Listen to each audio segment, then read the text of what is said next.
my name is Arielle and I'm the creator of Ingenium. Today I'm going to teach you how to properly measure your hands so you can find the perfect fitting wheelchair racing glove. Before we get started, there's a couple things that you're going to need. Some masking tape and a tape measure. We're only going to be taking 2 measurements, but it's important to be as accurate as possible so that way you can really get the glove that fits you the best. So the 2 measurements that are most important are the height of your thumb and the width of your middle and pointer finger. It's important that you follow these simple steps to get the most accurate measurement possible. That way you can look at the size chart and find the glove that will really work best for you. So the first measurement we're going to take, and the most important measurement, is going to be the height of your thumb.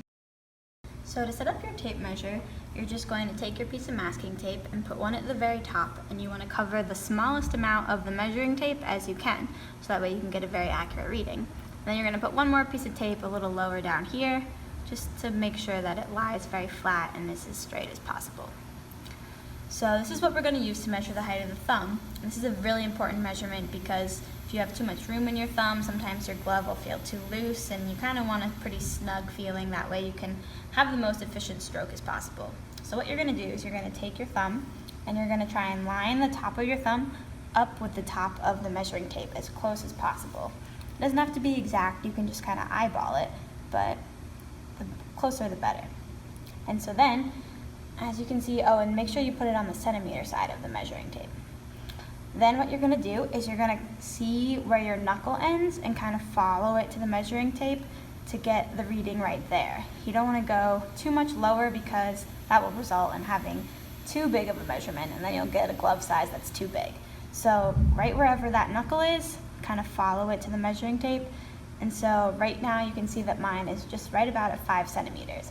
So the second measurement that we're going to do is your 2-finger width. So you're going to use your pointer finger and your middle finger. And what's really important about this measurement is you want to make sure that you're measuring the width of this middle portion of your finger. You don't want the top or the bottom. You want to make sure you're getting this middle part right here. So what you're going to do is you're going to bend your fingers kind of like how they'll be in the glove. So kind of just bent like this. And you're going to untape your tape measure from the wall. And again, you want to make sure you're using the centimeter side. So you're going to put your fingers in that kind of bent position. Then you want to line the edge of the tape measure with the edge of your pointer finger. And you want to try and get as accurate a measurement as possible to try and see where the middle finger ends. So you can see mine is right about at 3.5 centimeters, a little bit higher. But that's all you need to do for this measurement. After you've recorded both of these measurements, you can go to ingeniummanufacturing.com, click on the size chart, and then find your correct size. If you have any questions about how to measure yourself or can't seem to figure out what size you are, you can always shoot me a message at the email address listed below.